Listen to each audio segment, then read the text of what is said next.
دعوت دیتے ہیں، کہتے ہیں لوگوں شرک سے باز آ جاؤ، ایک اللہ ہے، اسی کے سامنے سجدہ کرو، اسی کے لیے تمام عبادتیں ہیں۔ اللہ کے رسول نے جب ادھر سے اسلام کی دعوت دی ہے تو سامنے سے کیا ہوتا ہے، سامنے سے ایسا نہیں کہ آپ کو سراہا گیا بلکہ آپ کے سامنے سے تانے دیے گئے، کہا اس لیے ہم کو اکٹھا کیا تھا، اور لوگ برا بھلا کہہ کر کے وہاں سے نکل گئے۔ اللہ کے رسول صلی اللہ علیہ وسلم اپنے اس مشن کو جاری رکھتے ہیں، اللہ اکبر، کبھی بازاروں میں جا کر لوگوں کو اسلام کی تبلیغ کرتے ہیں، اللہ اکبر، لوگوں کے مجمع میں جا کر کے لوگوں کو تبلیغ اسلام کرتے ہیں، اسلام کی طرف دعوت دیتے ہیں۔ جب ادھر سے دعوت دی جاتی ہے تو سامنے سے لوگ شور کرتے ہیں اور کہتے ہیں لوگ شور کرو، کہیں ایسا نہ ہو محمد کی گفتگو کسی کے کانوں میں پہنچ جائے اور وہ مسلمان ہو جائے، اس کے دل میں ایمان روشن ہو جائے، اس کی بات نہ سننا، یہ پاگل ہے، یہ مجنون ہے، اس کی باتوں میں نہ آنا۔ اللہ اکبر، آپ تصور تو کریں، آج اگر ہم کسی کو دعوت اسلام دیں یا کسی کو نماز کی ہی دعوت دیں، اللہ اکبر، نماز کی دعوت دیں، اگر سامنے سے کوئی انکار کرتا ہے ہم کو برا لگتا ہے، اگر وہ تھوڑا خود تلخ لہجے میں انکار کرے ہم کو اتنا اور زیادہ برا لگتا ہے، لیکن یہ تو میرے اور آپ کا معاملہ ہے۔ لیکن دعوت دینے والا جب امام الانبیاء ہو، دعوت دینے والا جب نبیوں کا سردار ہو، دعوت دینے والا اللہ کا رسول ہو، اور سامنے سے تانے تو تانے، سامنے سے پتھر آئے تو اللہ کے رسول کے قلب نازک پر کیا گزرتی ہوگی۔ لیکن آپ اس مشن کو جاری رکھتے ہیں، آپ کا ایک مقصد تھا دنیا میں کوئی بھی جہنم میں جانے والا نہ رہے بلکہ ہر گھر میں اسلام پہنچ جائے اور سب راہ ہدایت پہ آ جائیں، سب جنتی بن جائیں۔ اللہ کے رسول کیا چاہتے تھے؟ وہ مجھے اور آپ کو جنتی بنانا چاہتے تھے۔ وہ کیا چاہتے تھے؟ وہ مجھے اور آپ کو اس اندھیری سے اجالی کی طرف لانا چاہتے تھے، جس اندھیری کی طرف اب ہم بڑھ رہے ہیں۔ اللہ کے رسول صلی اللہ تعالیٰ علیہ وسلم نے تبلیغ اسلام کی ترویج و اشاعت، تبلیغ اسلام کو جاری رکھا، ترویج اسلام کو جاری رکھا اور پھر اس کے بعد اللہ کے رسول صلی اللہ علیہ وسلم کی کوششیں دیکھیں، آپ کو ہر طرف سے ستایا گیا، کبھی آپ کے راستے میں کانٹے بچھائے، کبھی آپ کے گلے میں پٹا ڈال کر کے ایک ادھر سے کھینچتا اور دوسرا دوسری طرف سے کھینچتا، اللہ اکبر، آپ کی مبارک آنکھیں ابل آتی، اور یہ ساری تکلیفیں کیوں برداشت کر رہے ہیں؟ صرف اس لیے تاکہ میں اور آپ مسلمان ہو جائیں، تاکہ مجھے اور آپ کو دین اسلام کی یہ راہ مل جائے، یہ مذہب اسلام مل جائے۔ یہ ہمیں یوں ہی نہیں ملا، ایسا نہیں ہوا، یہ حق ہے کہ اللہ کے رسول صاحب کمالات میں، یہ حق ہے اللہ کے رسول صاحب معجزات میں آپ نے چاند کے 2 ٹکڑے کیے ہیں، لیکن ایسا نہیں ہوا کہ اللہ کے رسول نے چاند کے 2 ٹکڑے کیے ہو اور سارے کے سارے لوگ مسلمان ہو گئے ہو۔ نہیں، اس کو جادو کہا گیا، اس کو سحر کہا گیا، یہ تو جادوگر ہے۔ لیکن اللہ کے رسول صلی اللہ علیہ وسلم ایک ایک کر کے لوگوں کو سمجھاتے ہیں، لوگوں کو دین اسلام کی دعوت دیتے ہیں اور لوگوں کو اسلام کی طرف بلاتے ہیں۔ لیکن آپ جو ہے، آپ کے سامنے سے لوگ آپ کو ستاتے اور لوگ گالیاں دیتے، اس کے باوجود آپ مشن جاری رکھتے۔ ایک مرتبہ جانتے ہیں اللہ کے رسول صلی اللہ تعالیٰ علیہ وسلم، اللہ کے رسول سجدے میں ہیں، حالت سجدہ میں ہیں۔ میں جلدی جلدی اپنی گفتگو کو آگے بڑھا رہا ہوں، میں ادھر ادھر کی گفتگو کرنے کے بجائے مختصر وقت میں اپنے پیغام کو ختم کرنا چاہتا ہوں۔ اللہ کے رسول حالت سجدہ میں ہیں اور سجدے کی حالت میں کفار نے کیا کیا؟ اونٹ کی اوجھڑی، اللہ اکبر، اونٹ کی اوجھڑی اٹھا کر کے آپ کے سر پر رکھ دی گئی۔ آپ دیکھیں کسی جانور کی اوجھڑی آپ نے دیکھی ہوگی، جانور کو ذبح کرتے ہیں، بڑے جانور کو، اس کی اوجھڑی جب اٹھاتے ہیں تو کئی لوگ اٹھاتے ہیں، کتنی وزنی ہوتی ہے، لیکن اگر وہ اوجھڑی ہو اور وہ اونٹ کی ہو تو کتنی بڑی ہوگی؟ وہ آپ کے سر اکبر پر رکھ دی جاتی ہے اور سجدے کی حالت میں ہے۔ اللہ اکبر، آپ حالت سجدہ میں رہے اور طویل سجدہ ہو گیا۔ اس کے بعد حضرت فاطمہ الزہرا رضی اللہ تعالی عنہا تشریف لاتی ہیں۔ آپ اس وقت چھوٹی عمر کی ہیں، اپنے ننھے ننھے ہاتھوں سے آپ اس اوجھڑی کو ہٹاتی ہیں اور پھر حضور سر اکبر اٹھاتے ہیں۔ آپ غور تو کریں، آپ توجہ تو کریں، یہ ساری تکلیفیں اللہ کے رسول کیوں سہ رہے ہیں؟ یہ ساری پریشانیاں اللہ کے رسول کیوں سہ رہے ہیں؟ صرف اس لیے تاکہ اسلام کی تبلیغ کریں۔ جب کفار نے دیکھا ہم لوگ ان کو ستا رہے ہیں، راستے میں کانٹے بھی بچھا لیے، گلے میں پٹا بھی ڈال دیا، ہم نے تانے بھی دے لیے، ہم نے لوگوں بچوں کو کو ان کے پیچھے بھی لگا دیا، شور ہو رہا ہے، سب کچھ کر رہے ہیں، لیکن محمد اپنے مشن سے نہیں ہٹتے، محمد اپنے مشن سے واپس نہیں ہٹتے۔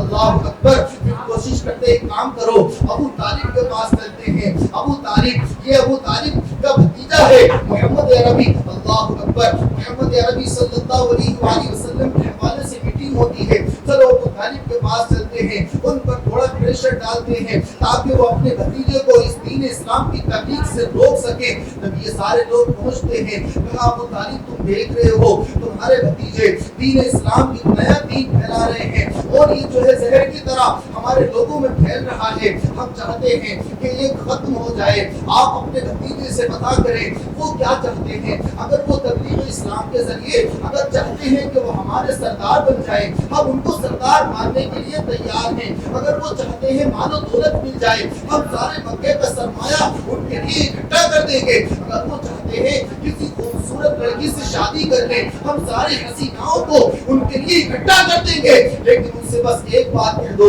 یہ جو نیا دین پھیلا رہے ہیں بس اس کو بند کر دے، ہم سب کچھ ایکسپٹ کریں گے۔ اللہ کے رسول صلی اللہ تعالی علیہ وآلہ وسلم اتنے میں پیچھے سے آ جاتے ہیں، ساری گفتگو آپ نے سن لی۔ جب ابو طالب کے پاس پہنچے، ابو طالب نے کہا بھتیجے ساری گفتگو تو آپ نے سن لی ہے، دیکھو یہ کیا کہہ رہے ہیں، دین اسلام کو روکنے کا ہے، حکم ان کا یہ ہے، ان کی منشا یہ ہے دین اسلام کی تبلیغ رک جائے۔ اللہ کے رسول صلی اللہ تعالی علیہ وآلہ وسلم کا جواب سنو۔ اللہ کے رسول جذبات میں آتے ہیں اور جذبات کی کیفیت میں آپ رائے ہوئی لہجے میں کہتے ہیں اے چچا سن لو، اگر یہ میرے ایک ہاتھ میں سورج لا کر کے رکھ دیں اور دوسرے ہاتھ میں چاند لا کر کے رکھ دیں اور مجھ سے کہہ دیں کہ دین اسلام کی تبلیغ کو روک دو، تب بھی میں اسلام کی تبلیغ کو بند نہیں کروں۔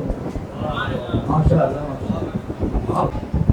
محفل میلاد میں آنے والوں، صرف میلاد کی محفلیں سجانا کافی نہیں ہوتا، آپ پیغام لے کر کے جائیں، سیرت مصطفیٰ سن کے جائیں، اللہ کے رسول نے یہ اسلام ہم تک کیسے پہنچایا ہے، یہ اسلام ہم تک کیسے پہنچا۔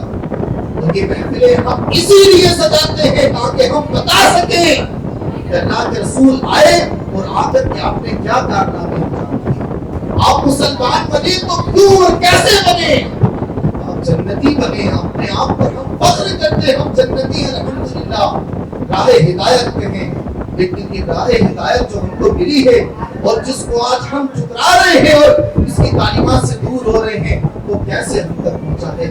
پیارے آقا صلی اللہ علیہ وآلہ وسلم کے پیارے دیوانوں، جب اللہ کے رسول اپنے مشن کو جاری رکھتے ہیں، میٹنگ کرتے ہیں، کچھ تدبیر کام نہیں آتی، ایک کام کرو، محمد عربی صلی اللہ علیہ وآلہ وسلم کی دو بیٹیاں ابو لہب کے نکاح میں ہیں، ایک کام کرو، ابو لہب کی دو بیٹوں کے نکاح میں ہیں، ایک کام کرتے ہیں ان کی بیٹیوں کو طلاق دلا دیا جائے تاکہ جب بیٹیوں کو طلاق ہو تو ذہنی طور پر پریشر ہو اور اس پریشر میں آ کر یہ گھر میں بیٹھ جائیں۔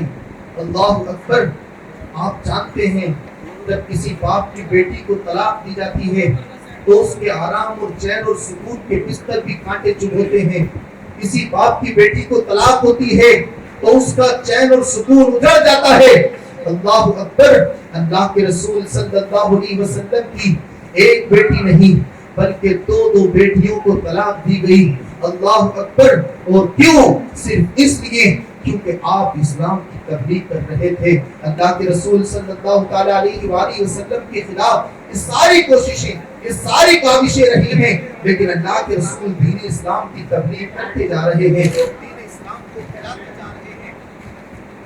تو میں آپ رہ کر کے دین اسلام کی خدمت کر سکتے ہیں، آپ رائٹر ہیں، اسلام کے بارے میں لکھیں، اٹھتے ہوئے اعتراضات کا جواب دیں۔ اللہ، آپ بول سکتے ہیں تو بولیں، سمجھا سکتے ہیں تو سمجھائیں، لیکن وقت دین اسلام کی ترویج و اشاعت کے لیے ضرور نکالیں۔ اللہ کے رسول صلی اللہ علیہ وآلہ وسلم اسلام کی تبلیغ کے لیے کوششیں کر رہے ہیں، اور اس کے بعد صحابہ کرام کی محنتیں ہیں، صحابہ کرام کی کوششیں ہیں جن کی بدولت ہم تک اسلام پہنچا ہے۔ بس ایک صحابی کا چھوٹا سا واقعہ سنا کر اپنی گفتگو کو ختم کر دوں، اس لیے کہ قلت وقت ہے۔ اللہ کے رسول صلی اللہ علیہ وسلم کے عظیم صحابی حضرت مصعب بن عمیر رضی اللہ تعالی عنہ ہے۔ اللہ اکبر، ایک عظیم اور نوجوان صحابی ہیں، وہ مبلغ اسلام ہیں جن کو اللہ کے رسول نے مکہ سے مدینہ منورہ ہجرت کرنے سے پہلے ہی آپ کو بھیج دیا تھا۔ آپ مکہ سے مدینہ پہنچے، وہاں جا کر کے لوگوں کو اسلام کی تبلیغ کی، اور تبلیغ اسلام کر کے لوگوں کے دلوں میں محبت رسول کو بھر دیا۔ آپ کی داستان دیکھیں، کبھی کوئی وقت ہوتا تھا آپ جب اسلام میں داخل نہیں ہوئے تھے، دامن محمد نہیں پکڑا تھا، پھر کیا تھا؟ آپ کا عالم یہ تھا، سب سے مہنگا لباس پہنتے، سب سے مہنگی خوشبو لگاتے۔ اس کے بعد کیا ہوا؟ اچانک آپ جو ہے وہ آپ دیوانے ہوتے ہیں، کسی غیر کی زلف و رخسار کی نہیں، بلکہ مدینے والے مصطفیٰ کے دیوانے۔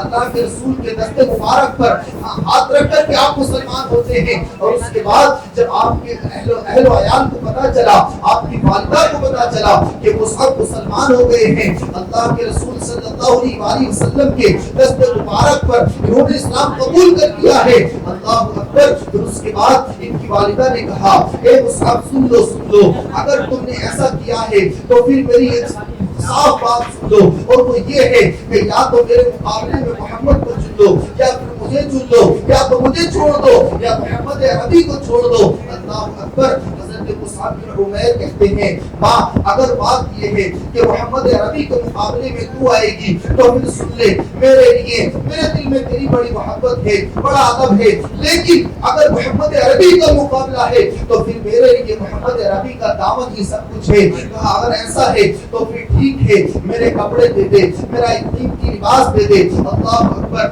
سب کچھ حضرت مصعب بن عمیر نے محمد رسول محمد عربی صلی اللہ علیہ وسلم کی محبت میں سب کچھ دے دیا، اور اتار کر کے حضور کی خدمت میں ٹاٹ پہن کر کے آ جاتے ہیں۔ اللہ کے رسول دور سے دیکھ رہے ہیں، اور اللہ کے رسول صلی اللہ تعالی علیہ وآلہ وسلم فرما رہے ہیں، لوگوں جانتے ہو یہ کون ہے؟ حضور کون ہے؟ کہا یہ مصعب ہے جس نے میری محبت میں اپنا قیمتی لباس اتار کیا ہے اور میری محبت میں ٹاٹ پہن لیا ہے۔ اور آپ نے جو ہے وہ دین اسلام کی خدمت کی ہے، دین مدین کی خدمت کی ہے، ہر طرف دین اسلام کی تبلیغ کی۔ اللہ کے رسول مدینہ نہیں پہنچے تو اس سے پہلے ہی مدینے والوں کو قرآن کی آیتیں سنا کر کے حضور کا ایسا عاشق بنا دیا تھا کہ لوگ جو ہے وہ ماتھے پہ ہاتھ رکھ کے حضور کا انتظار کرتے کہ محمد عربی کب مدینہ آئیں گے۔ یہ طلب حضرت مصعب بن عمیر کی محنتوں کا نتیجہ ہے۔ مالک مولا ہمیں بھی ان صحابہ کرام کی خدمتوں سے سبق لینے کی توفیق عطا فرمائے۔